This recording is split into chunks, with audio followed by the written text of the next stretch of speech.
Olá, povo de Deus, a graça e a paz do Senhor Jesus Cristo, tudo bem com você? Espero que sim, bom dia, boa tarde ou boa noite, a depender do horário que você está entrando aqui no canal Colégio do Discípulo, esse canal que você já sabe, né? O canal de todos nós somos alunos da Palavra de Deus e hoje, mais do que nunca, nós vamos falar sobre ela. Hoje é a nossa Escola Bíblica Dominical, tá bom? Estamos no primeiro trimestre da lição da CPAD dos adultos. Para você que está todo esse trimestre com a gente, muito obrigado, que bom ter você conosco, espero ter contribuído com a sua lição da Escola Bíblica Dominical, assim como também os outros vídeos que nós temos colocado aqui no canal para contribuir, para ajudar a sua vida espiritual.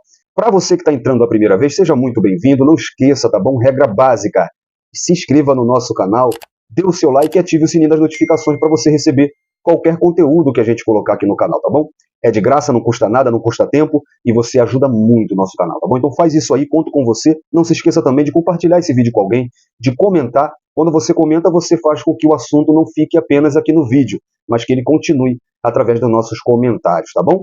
Hoje, como eu disse, nós vamos para a última lição do primeiro trimestre de 2024, com a revista comentada pelo teólogo, escritor, pastor José Gonçalves, que tem por título Corpo de Cristo, Origem, Natureza e Vocação da Igreja no Mundo. Então nós estamos chegando no final dessa caminhada, onde falamos 3 meses sobre eclesiologia, né? Tratando sobre a origem, natureza e a vocação da igreja. Então, nessa trajetória, nós falamos sobre a origem da igreja. Então, nós vimos que a igreja é a família de Deus comprada com sangue de Cristo e selada pelo Espírito Santo. Na segunda lição, nós falamos sobre as imagens bíblicas da igreja. Então, por meio de cada imagem que retrata a igreja, nós vimos que o Espírito Santo nos revela quão gloriosa ela é. A terceira lição, nós falamos sobre a natureza da igreja.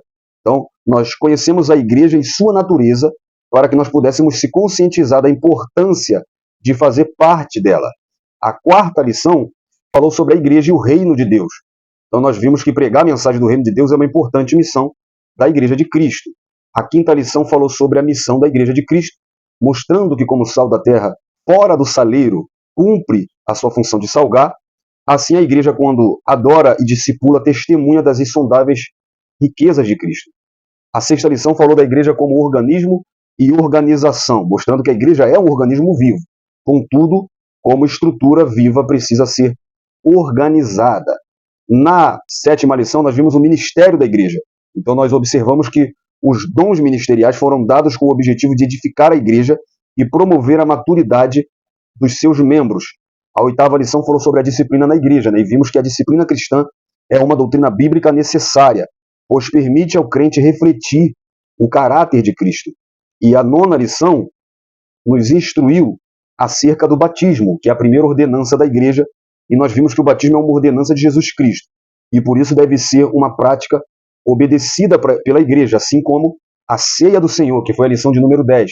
A ceia do Senhor é a segunda ordenança da igreja. Então a ceia do Senhor, como uma ordenança, celebra a comunhão do crente com o Senhor ressuscitado. A 11ª lição falou sobre o culto da igreja cristã. Então nós vimos que o culto é uma sublime forma de nos expressarmos em adoração, louvor, gratidão e total rendição a Deus. A 12ª lição, né, que foi a lição da semana passada, nós vimos o papel da pregação no culto. E hoje nós vamos ver o poder de Deus na missão da igreja. Vai na descrição porque tem link de cada lição dessa, tá? Tem link de dinâmica, tem link de subsídio, chamada para sua EBD, questionário, muita coisa boa para ajudar na sua lição da Escola Bíblica Dominical. Tem as revistas em PDF de todas as classes, então tem ferramenta para te ajudar desde a classe dos maternal até a classe dos adultos, tá bom? E assim seguiremos, claro, sempre sendo edificados pela Palavra de Deus.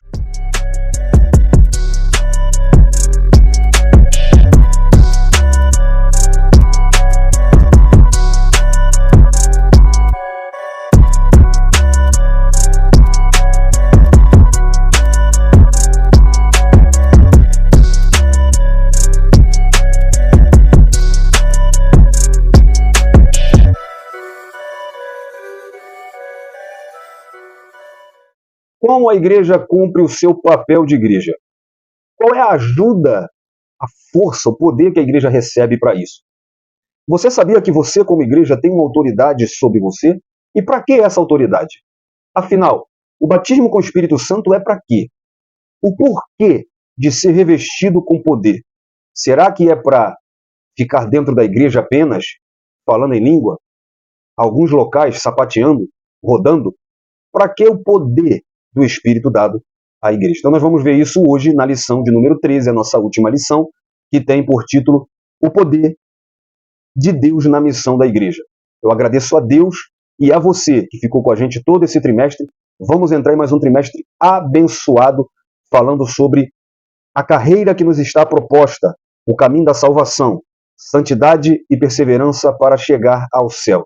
Então, na lição passada, nós apresentamos a nova revista. Inclusive, vai na descrição porque tem link não só da nova revista, mas também já temos link do livro de apoio do novo trimestre. É muito bom para você aperfeiçoar as suas lições nesses 3 meses que nós vamos falar sobre esse assunto. E eu prometi e vou cumprir que hoje a gente vai falar sobre o comentarista desse trimestre. Muito conhecido é o pastor Osiel Gomes, né, que tem um currículo excepcional. Ele é bem conhecido no meio pentecostal, né, não só como ensinador, como teólogo, como pregador da palavra de Deus, como escritor. Então, o pastor Osiel Gomes ele é pastor-presidente da Assembleia de Deus no campo de Tirirical, em São Luís do Maranhão. Ele foi por 10 anos diretor da Faculdade Evangelística do Meio Norte, a FAEM. Foi também por 16 anos co-pastor da Assembleia de Deus em Coroatá, no Maranhão. Você olha para o pastor Osiel Gomes e não imagina que esse homem tem um currículo tão... Né, porque ele é tão jovial, né, tão novo, mas ele já tem essa bagagem toda e mais. Ele é formado em teologia, filosofia, direito, pedagogia e psicanálise, pós-graduado em docência do ensino superior, tendo lecionado grego e hebraico no Seminário Batista e presidido a missão evangélica Doxa. Quer aprender também com o pastor Osiel Gomes? Vai na Academia dos Pregadores, que ele é um dos ensinadores lá. Além de tudo isso, é comentarista também das lições bíblicas da CPAD dos adultos, e ele que vai trazer essa nova revista para a gente nesse novo trimestre, tá bom? Então, chegamos até aqui. Agradeço a Deus mais uma vez, agradeço a você que esteve com a gente e espero, se Jesus permitir, e se Ele não voltar até lá, que nós possamos estar juntos nesses 3 meses falando desse assunto que vai muito nos edificar. Bom, hoje, como eu disse, essa última lição ela trata do poder de Deus na missão da igreja.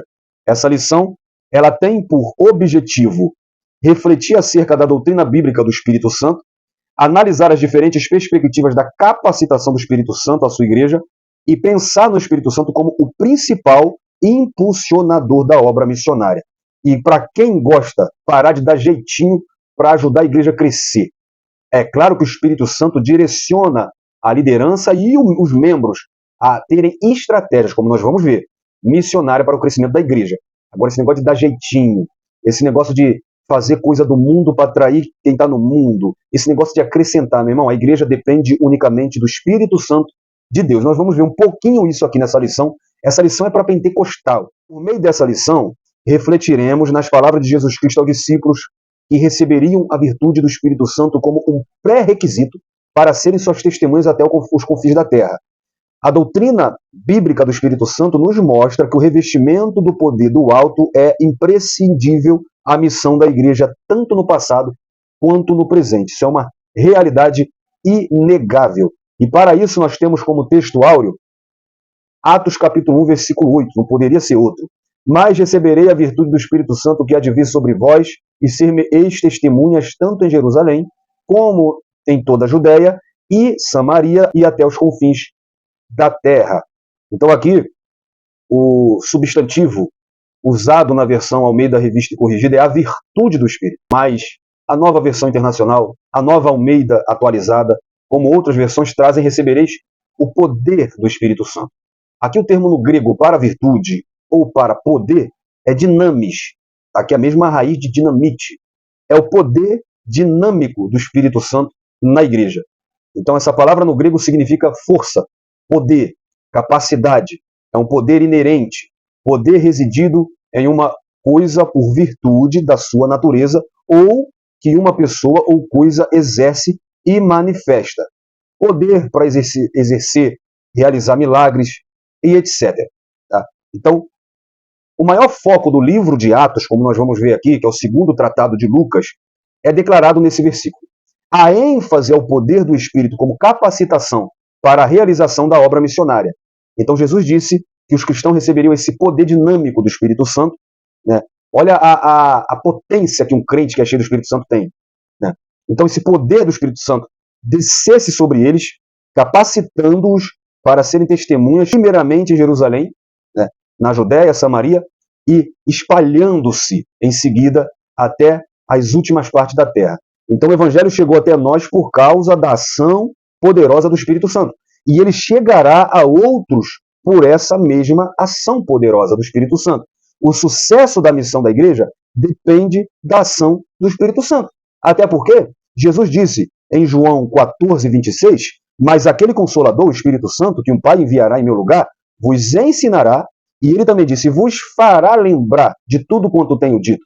Então o Espírito Santo, ele ensina, ele faz lembrar da palavra, e João 16, 8, ele que convence o homem do pecado, da justiça, do juízo. Então não tem como a igreja ter sucesso na ação evangelística sem o poder do Espírito Santo.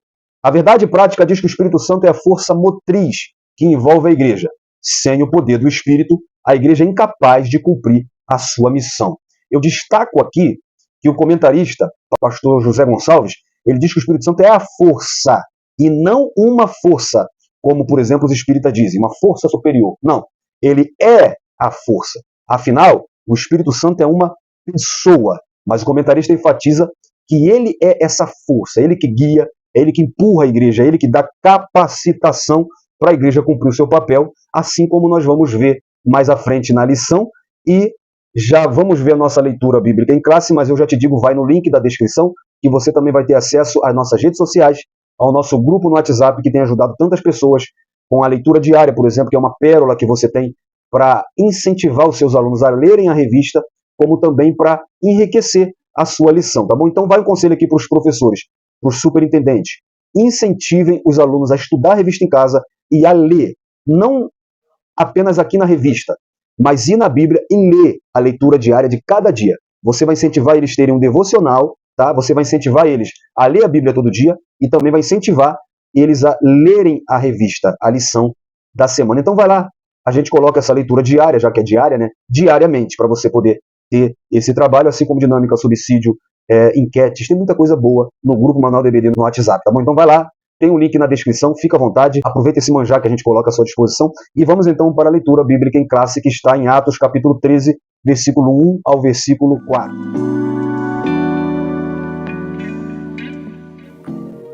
Atos capítulo 13. E na igreja que estava em Antioquia havia alguns profetas e doutores, a saber, Barnabé e Simeão, chamado Níger, e Lúcio Cirineu, e Manaém, que fora criado com Herodes o tetrarca, e Saulo. E servindo eles ao Senhor e jejuando, disse o Espírito Santo: Apartai-me a Barnabé e a Saulo para a obra a que os tenho chamado. Então, jejuando e orando, e pondo sobre eles as mãos, os despediram. E assim estes, enviados pelo Espírito Santo, desceram a Seleucia e dali navegaram para Chipre. Então nós vemos que na igreja de Antioquia havia doutores, né? Aqueles que ensinavam, e profeta, aqueles que recebiam uma revelação. Tanto o dom de profecia, como também o dom de profeta, que é aquele que também tem a revelação da palavra de Deus, né? Ou seja, pregador. Então, após a perseguição da igreja primitiva, né, na cidade de Jerusalém, a gente vê Atos 1 até o versículo 4, Estevão é apedrejado, e ali culmina uma perseguição, eles são espalhados e foram dispersos, mas foram dispersos. Atos 11, 19 e 20 diz que os que foram dispersos pela perseguição que sucedeu por causa de Estevão caminharam até Fenícia, Chipre e Antioquia, não anunciando a ninguém a palavra, senão somente os judeus. E havia entre eles alguns varões de Chipre, de Cirene, os quais, entrando em Antioquia, falaram aos gregos anunciando o Senhor Jesus. Então aqui nasce a igreja de Antioquia. Tá? Então essa igreja gentílica, ela se torna a base, né, de missões do apóstolo Paulo. Então a primeira base, né, era a igreja de Jerusalém, onde os apóstolos ficaram, que se tornou a igreja mãe, e depois dela, a segunda capital do cristianismo se tornou a igreja de Antioquia. Tá? Eu até aproveito para te dar uma dica, vai na playlist do quarto trimestre, tá? A lição de número 12, e você vai ter o modelo de missões da igreja de Antioquia. Vai lá, vale a pena você dar uma revisada no quarto trimestre de 2023. Então, o modelo de missões de Antioquia, né, já nos dá a dica para sermos dirigidos pelo Espírito Santo. A Bíblia diz que servindo eles, né, ou como aprendemos na lição de número 11, né, o culto na igreja cristã, Esse serviço é cultuar. Então eles estavam cultuando. E no culto da igreja de Antioquia, tinha ensino da palavra, porque tinha doutores e profetas, tinha pregação da palavra, tinha jejum.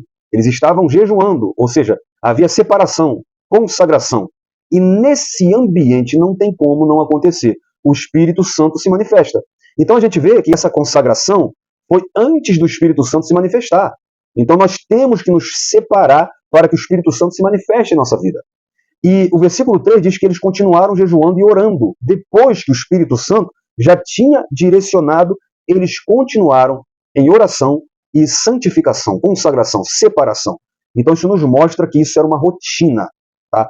Era prática de vida deles. Então aqui eu já aprendo que nós devemos ter uma vida de separação, de consagração, para que o Espírito Santo venha nos direcionar e que após ele nos direcionar também precisamos continuar nessa vida de separação, de consagração, de oração. Então o Espírito Santo instruiu que eles separassem Barnabé e Saulo para fazer missões. Depois de continuarem orando e jejuando, eles impuseram as mãos e eles foram enviados pelo Espírito Santo.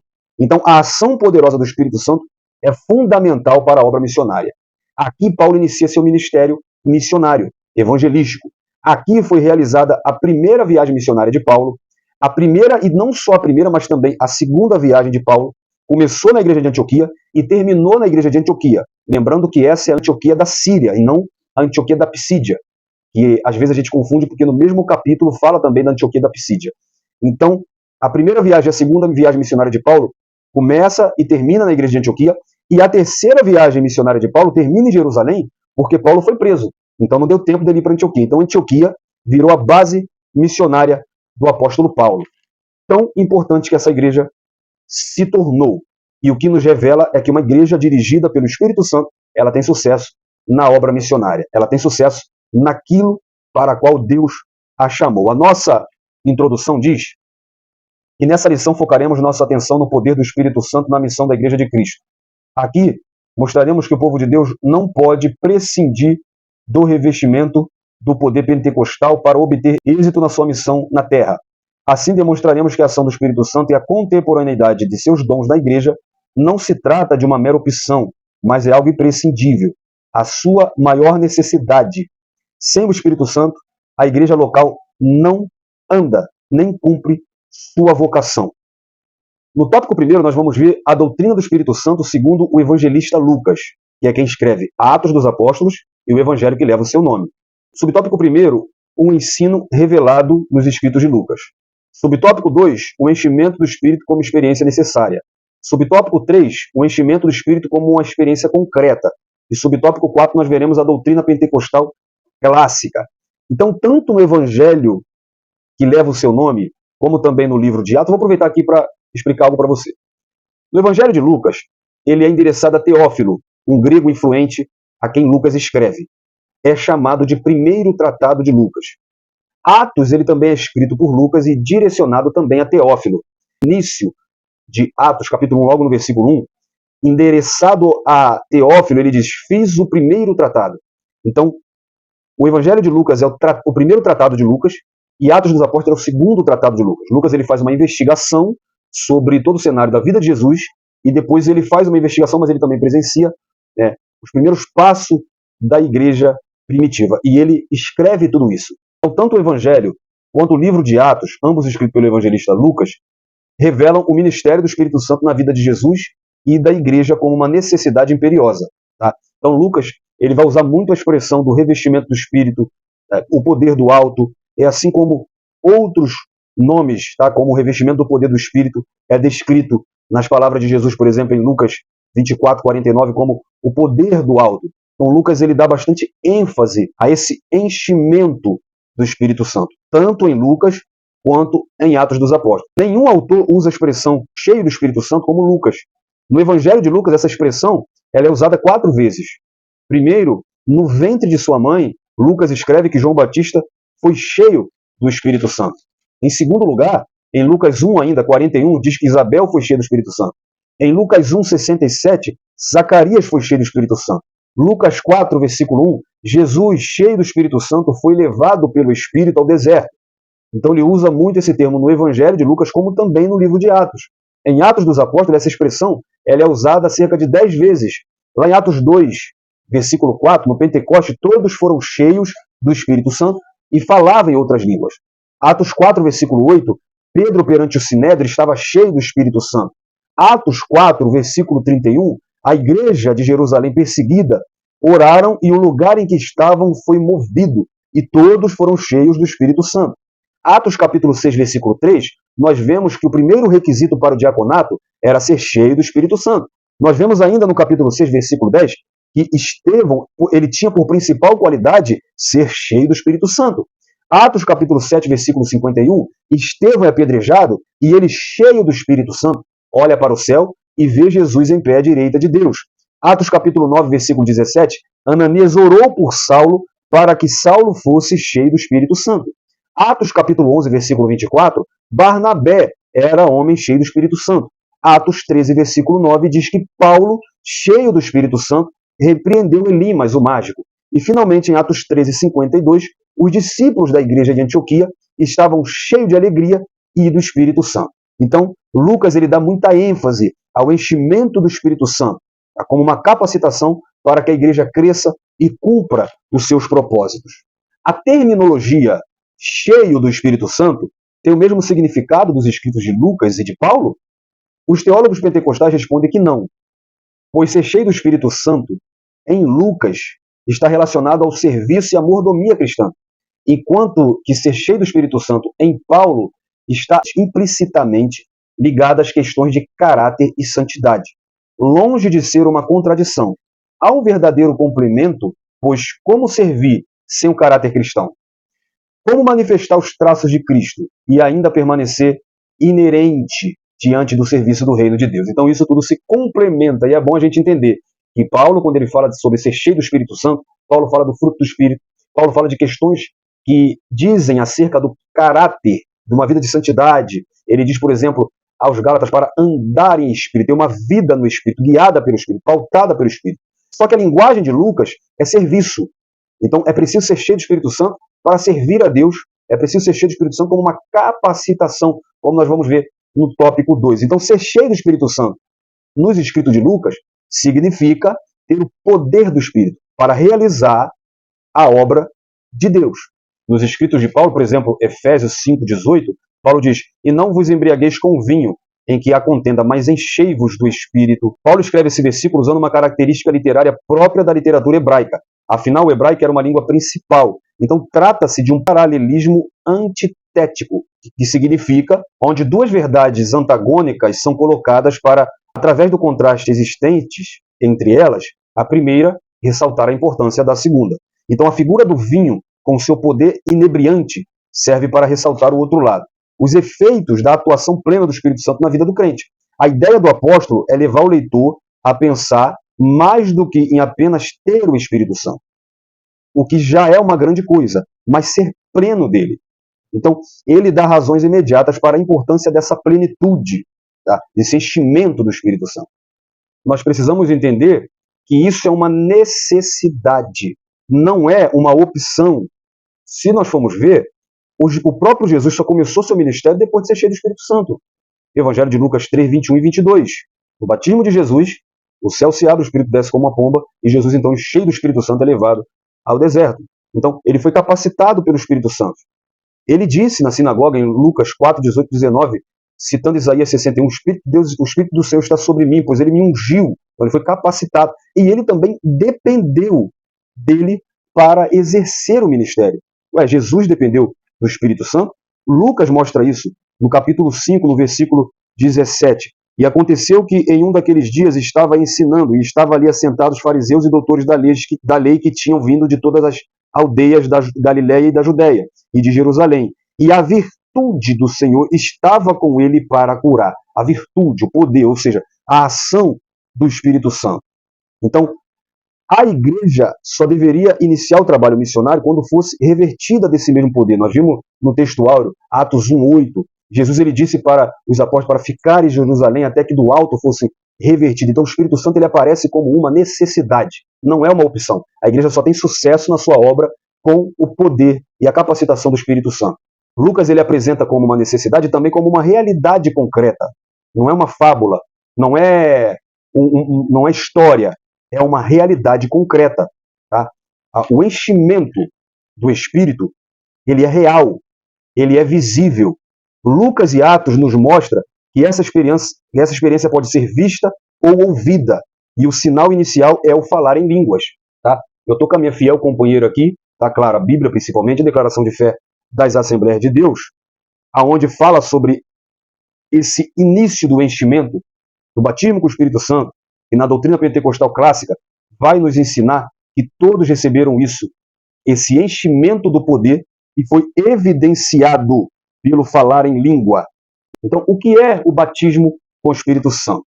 A Declaração de Fé das Assembleias de Deus diz que cremos, professamos, ensinamos que o batismo com o Espírito Santo, então, o batismo com o Espírito Santo é um revestimento de poder do alto.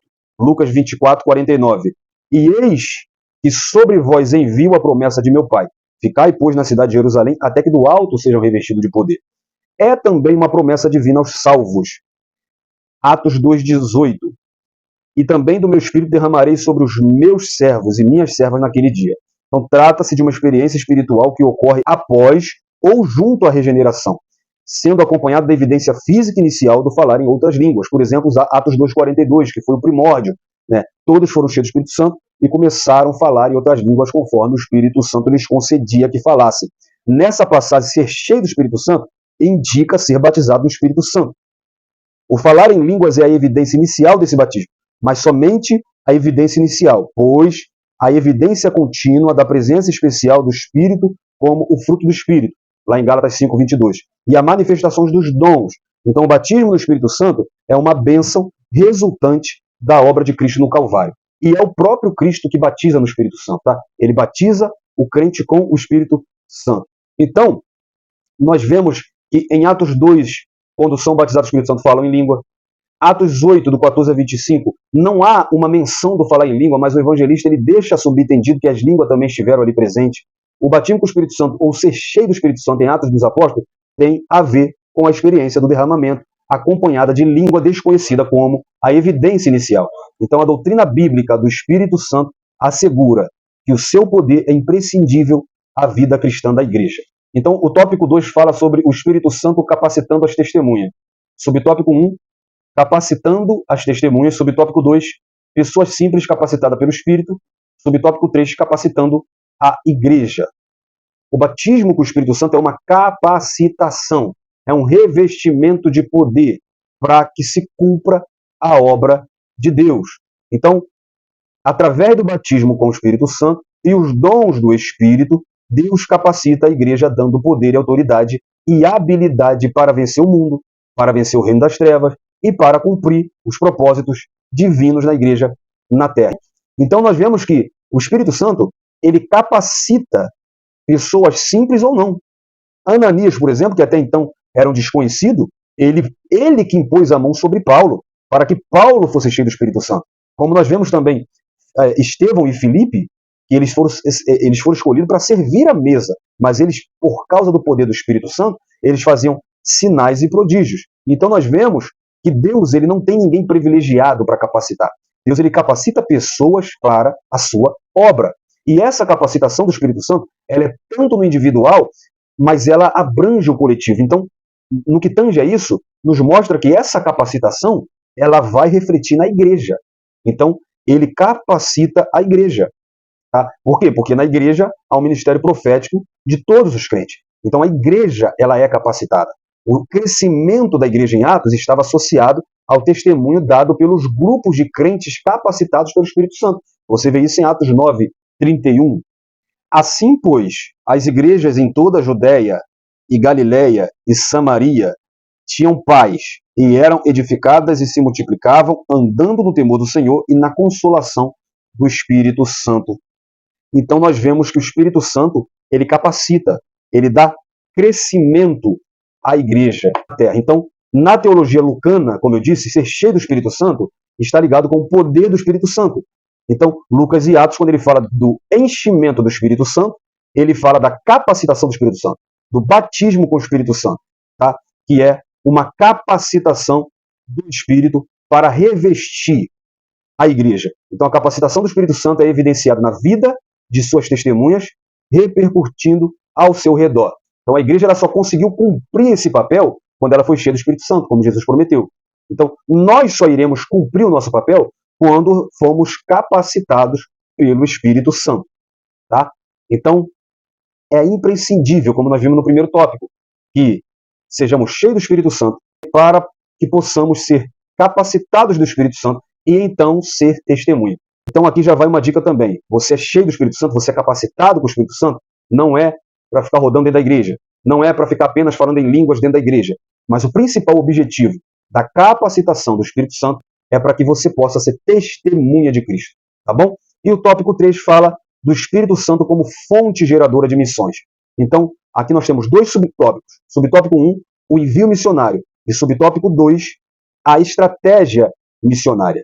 No tópico 1, nós vemos como na igreja de Antioquia, né, eles jejuavam e oravam, e chama a atenção a participação ativa do Espírito Santo no envio, né, do missionário. Tá? Então diz ali que ali havia alguns doutores e profetas. Então é bem provável que através dos profetas que ali estavam, o Espírito Santo tenha se manifestado e ali ele tenha comissionado, né, Paulo e Barnabé para uma obra especial. É muito interessante. Não foram os apóstolos que direcionaram Paulo e Barnabé. Não foram os líderes da igreja. O próprio Espírito Santo mandou separar. Então, nós vemos que é bem provável que isso tenha acontecido através dos profetas. Então, por intermédio dos dons, os dois obreiros foram separados para uma grande obra de maneira clara e audível. O foco do evangelista é que o Espírito Santo é a fonte geradora de missões, pois ele é quem vocaciona e quem envia. Ele mandou separar, foi colocado as mãos sobre ele, eles oraram, jejuaram, e a Bíblia ainda completa dizendo no versículo 4 que eles foram cheios do Espírito Santo e foram direcionados. Tá? Então é o Espírito Santo que separa, é o Espírito Santo que capacita, é o Espírito Santo que envia, tá? E é o Espírito Santo que dá estratégia. Por quê? Porque nós vemos a ação clara do Espírito Santo no ministério de Paulo e também de Barnabé. Nós vemos que é ele que direciona. Então, em um mundo multicultural, a questão da estratégia missionária deve ser levada em conta. Não somente enviar, mas quem enviar, quando enviar e como enviar. O comentarista deixa isso aqui bem claro. Bom, eu vou destacar essa parte aqui. Vai preparado para a sua lição, porque o comentarista ele diz aqui que Paulo e Barnabé poderiam ter adotado a estratégia errada na obra missionária quando intentaram pregar na Ásia e Bitínia e foram impedidos pelo Espírito Santo em Atos 16, versículos 6 e 7. Porém, aqui, Paulo já tinha se separado de Barnabé. Tá? Então, aqui não é Paulo e Barnabé, é Paulo e Silas. Então, provavelmente, o comentarista que ele pode ter cometido esse pequeno deslize. Nada que mude o sentido, mas não era Paulo e Barnabé, tá? Era Paulo e Silas. Então, Paulo e Silas, eles planejam ir para a Ásia e Bitínia, e o Espírito Santo impede eles. Então, foi o Espírito Santo que decidiu quem deveria ouvir o Evangelho naquela circunstância. E nós vemos que Paulo e Silas, eles vão para a Macedônia, conforme o Espírito Santo depois revela a Paulo em sonho. E lá na Macedônia, eles inauguram a igreja de Filipos, onde eles ganham Lídia para Jesus, aquela jovem que tinha o espírito de adivinhação, o carcereiro. Então a obra missionária teve grande sucesso. Essa igreja cresceu e se tornou uma financiadora do evangelho evangelístico de Paulo. Então olha como quando a gente vai na direção do Espírito Santo, tudo dá certo, a igreja cresce, porque é ele que dá direção. É ele que dá a estratégia missionária. É ele que comissiona, é ele que envia e é ele que direciona. Então não basta apenas ter o desejo de fazer missões. É preciso buscar a orientação do Espírito Santo a respeito de como isso deve ser feito. Tá? Então, o Espírito Santo, ele é o impulso, ele é a força missional da igreja. Tá? Por isso a igreja antes deveria ser cheia do poder do Espírito Santo. Porque uma igreja sem o poder do Espírito Santo é uma igreja vazia. É uma igreja que pode ter discurso, é uma igreja que pode ter cartaz, é uma igreja que pode ter número de pessoas, mas não tem crescimento. Tá? Os pentecostais ensinaram que o Espírito Santo não é uma peça calada e meramente simbólica de Cristo.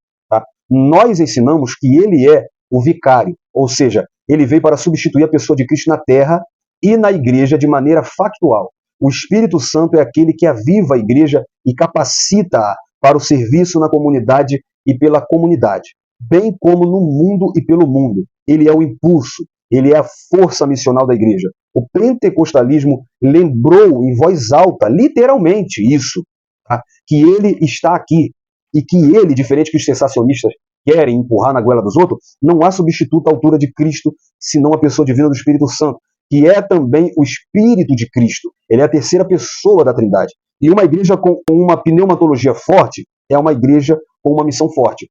Como escreveu o alemão Reinhard Bonke, um típico evangelista pentecostal. O que recentemente se tem conhecido do Espírito Santo, principalmente por sua experiência, ultrapassou todas as barreiras, ligou crentes de todos os nomes e diversidades por todo o globo e produziu uma nova paixão evangelística. O pentecostalismo é a voz que soa, gritando para o mundo que o Espírito Santo é o poder que move a igreja, que molda a igreja, que capacita a igreja, que impulsiona a igreja. Então, o poder do Espírito Santo impulsiona-nos ao cumprimento da grande comissão. Eu termino com a frase que eu iniciei, quando eu falei sobre o texto áureo.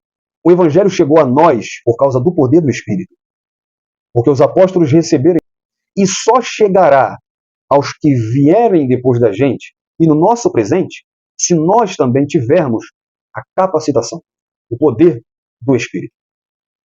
Pentecostais, neopentecostais que sejam, aprendam o significado do poder do Espírito, a ação do poder do Espírito. Nós possamos aprender para que ser cheio do Espírito, o porquê ser cheio do Espírito, o porquê ser batizado com o Espírito Santo. E quando nós usarmos isso todos com o mesmo entendimento, com a mesma unidade, em propósito do reino de Deus, ninguém vai segurar a igreja brasileira no mundo. Então que nós possamos ter esse entendimento no final desse trimestre.